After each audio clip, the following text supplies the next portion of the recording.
Bismillahirrahmanirrahim. Assalamualaikum warahmatullahi wabarakatuh. Waalaikumsalam warahmatullahi wabarakatuh. Alhamdulillahi rabbil alamin. Wa usalli wa usallim ala nabiyyina Muhammadin wa ala alihi wa sahbihi ajma'in. Amma ba'du. Kaum muslimin dan muslimat rahimani wa rahimakumullahu ta'ala. Pada kesempatan pagi yang berbahagia ini, dengan nikmat dan karunia dari Allah Ta'ala, alhamdulillah kita bisa kembali membaca hadis-hadis Nabi Shallallahu Alaihi Wasallam yang dikumpulkan oleh Al-Imam Abdul Ghani Al-Maqdisi rahimahullahu ta'ala di dalam kitab beliau Umdatul Ahkam. Pada kesempatan kali ini kita akan membahas hadis yang membahas tentang salat sunnah rawatib. An Abdullah bin Umar radhiyallahu taala anhuma. Dari Abdullah bin Umar bin Khattab, semoga Allah meridhai keduanya, qala, ia berkata, Shallaitu ma'a Rasulillahi sallallahu alaihi wasallam. Saya salat bersama Rasulullah sallallahu alaihi wasallam rak'ataini qabla duhri. 2 rakaat sebelum duhur. Artinya Abdullah bin Umar radhiyallahu taala anhuma, beliau melihat Rasulullah sallallahu alaihi wasallam salat 2 rakaat sebelum duhur. Wa rak'ataini ba'da duhri. 2 rakaat setelah duhur. Wa rak'ataini ba'dal jumu'ah. 2 rakaat setelah Jumat. Wa rak'ataini ba'dal maghrib. 2 rakaat setelah maghrib. Wa rak'ataini ba'dal isya. 2 rakaat setelah isya. Wa fi lafdin, dan dalam lafaz lain, fa ammal maghribu wal isya wal jumu'atu fa fi baitihi. Adapun salat sunnah rawatib maghrib, isya dan Jumat, maka beliau lakukan di rumahnya. Wa fi lafdin anna ibna Umar radhiyallahu taala anhuma qala. Disebutkan dalam lafaz lain bahwasannya Ibnu Umar, anaknya Umar bin Khattab, berkata, Haddatsatni Hafsah radhiyallahu taala anha, telah mengabarkan kepadaku Hafsah, semoga Allah meridhoinya, Hafsah, istri Nabi sallallahu alaihi wasallam, anna Nabiyya sallallahu alaihi wasallam kana yusalli sajdataini khafifataini, bahwasannya Nabi sallallahu alaihi wasallam salat 2 rakaat yang singkat, ba'dama yatlu'ul fajru, setelah terbitnya fajar, artinya setelah memasuki waktu salat subuh. Wa kanat sa'atan la adkhulu 'ala Nabi sallallahu alaihi wasallam, dan itu adalah waktu yang saya tidak bertemu Nabi sallallahu alaihi wasallam. Kaum muslimin dan muslimat rahimani wa rahimakumullah taala. Hadis yang telah kita bacakan tadi adalah hadis-hadis yang membicarakan tentang salat sunnah rawatib. Ada beberapa poin yang ingin saya bahas. Yang pertama adalah istihbabun nawafil al-madhkurah. Disunahkannya salat sunnah yang telah disebutkan, yang dikenal dengan salat sunnah rawatib. Apa saja itu? Yang pertama adalah rak'atani qabla duhri. Jadi kalau dalam hadis Abdullah bin Umar ini, yang pertama adalah rak'atani qabla duhri, 2 rakaat sebelum duhur. Wa rak'atani ba'daha, 2 rakaat setelah duhur. Berarti berapa? 4. Wa rak'atani ba'dal maghrib, 2 rakaat setelah maghrib. 6. Wa rak'atani ba'dal isya, 2 rakaat setelah isya. 8. Wa rak'atani qabla subhi, 2 rakaat sebelum salat subuh. 10. Jadi kalau kita melihat hadis Abdullah bin Umar, semoga Allah meridhai keduanya, kita dapati bahwasannya salat sunnah rawatib itu berapa rakaat? 10 rakaat. Dan ini dalam madhab Hambali. Dan dalam riwayat lain jamaah dari Ummu Habibah dan dari Aisyah radhiyallahu taala anhuma, Jadi dari Ummu Habibah, begitu pula dari Aisyah, semoga Allah meridhai keduanya, bahwasannya sholat sunnah rawatib itu isnata asyrota rok'ah, 12 rakaat. Jadi kalau riwayat Abdullah bin Umar tadi berapa rakaat? 10. Kalau riwayatnya Ummu Habibah dan Aisyah berapa rakaat? 12 rakaat. Abdullah bin Syaqiq menceritakan, Sa'altu Aisyah radhiyallahu taala anha an salati Rasulillah. Saya pernah bertanya kepada Aisyah tentang salatnya Rasulullah sallallahu alaihi wasallam. Apa kata Aisyah? Kana yusalli fi baitihi qabla duhri arba'an. Nabi sallallahu alaihi wasallam salat sebelum salat duhur 4 rakaat. Jadi yang menjadi pembeda adalah salat sunnah sebelum zuhurnya. Jadi kalau riwayat Abdullah bin Umar sebelum zuhur berapa rakaat? 2. Kalau riwayatnya Aisyah dan Ummu Habibah sebelum zuhur itu 4 rakaat. Dari sinilah terjadi perbedaan berapa rakaat salat sunnah rawatib. Lalu bagaimana cara menggabungkan antara kedua hadis ini, yaitu hadis Abdullah bin Umar dan hadis Aisyah? Kata Imam An-Nawawi rahimahullahu taala, wa ikhtilaful ahadis fi a'daha mahmulun ala tausiatil amr fiha. Beliau mengatakan bahwasannya perbedaan jumlah dari rakaat tersebut adalah perkara yang luas. Artinya boleh 10 rakaat, boleh juga 12 rakaat. Wa anna aqallaha wa anna laha aqal wa akmal.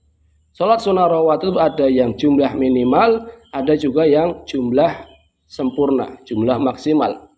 Fayahsulu aslu sunnah bil aqal. Maka dengan menjalankan 10 rakaat itu sudah menjalankan sunnah. Walakinnal ikhtiyar fi'lul aktsar wa akmal. Akan tetapi yang lebih baik adalah melakukan yang lebih banyak rakaatnya. Jadi tidak ada perbedaan. Intinya mau 10 rakaat boleh, mau 12 rakaat juga boleh. Tentunya yang paling banyak rakaatnya itu yang lebih apa? Lebih baik, lebih sempurna. Ini poin yang pertama. Poin yang kedua,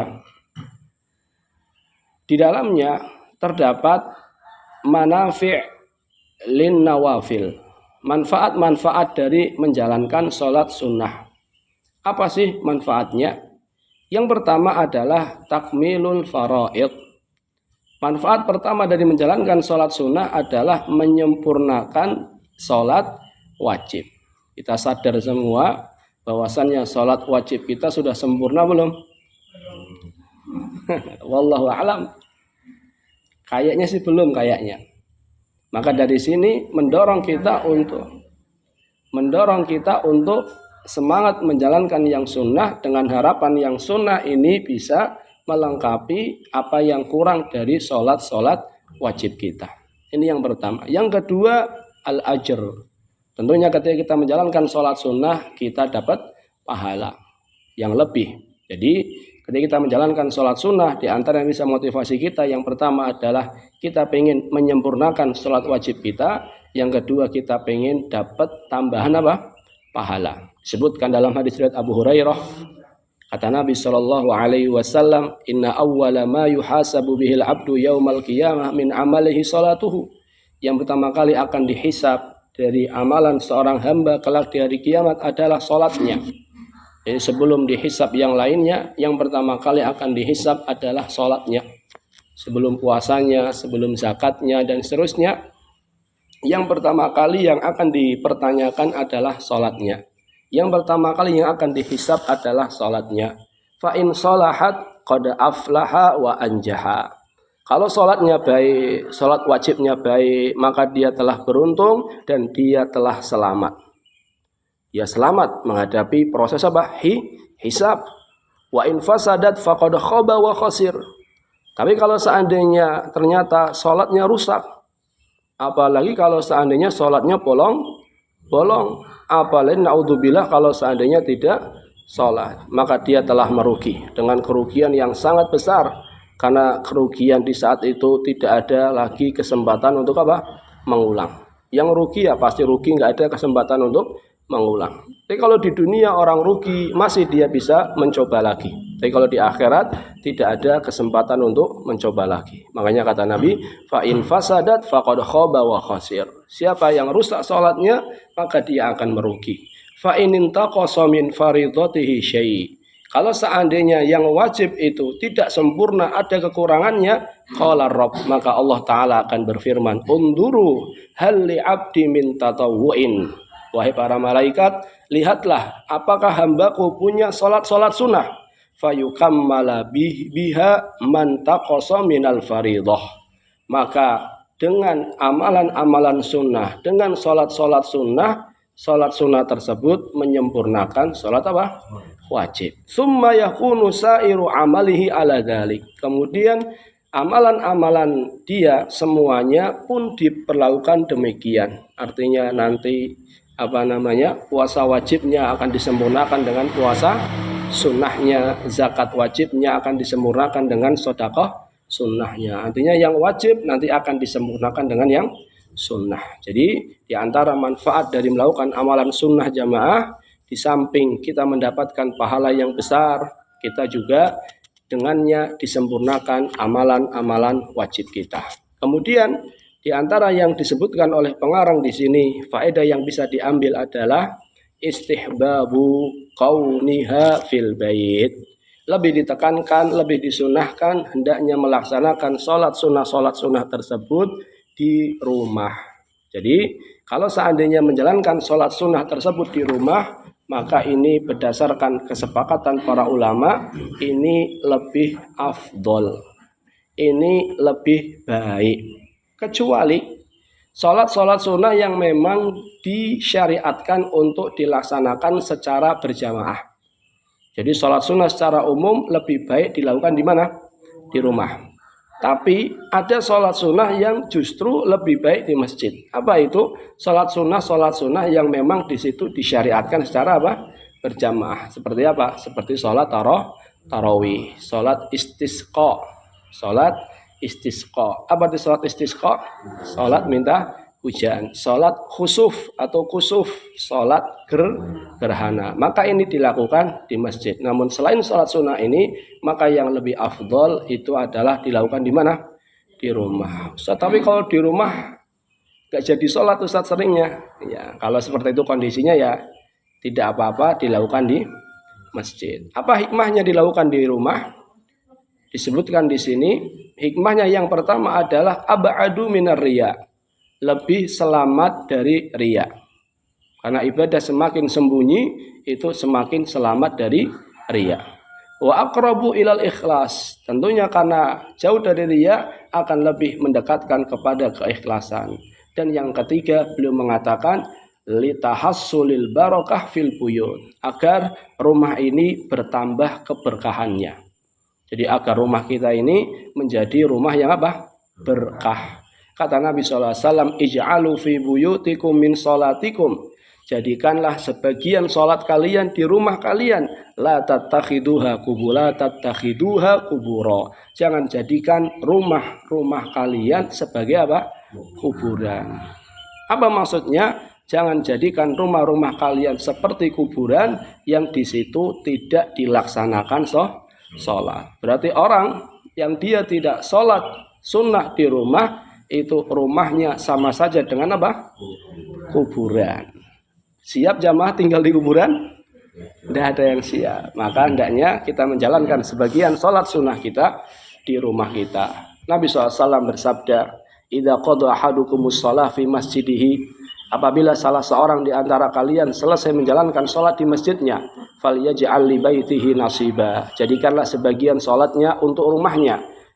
Fa inna Allah ja'ilun fi baitihi min salatihi khairan. Sesungguhnya Allah Ta'ala akan menjadikan banyak sekali kebaikan dari sholat yang dia lakukan di rumahnya. Masya Allah, ternyata sholat sunnah yang dilakukan di rumah jamaah ini, kata Nabi SAW, banyak sekali kebaikan yang akan kembali keluarga kita. Wallahu ta'ala alam bisawab. Terima kasih atas perhatiannya. Mohon maaf atas kesalahan.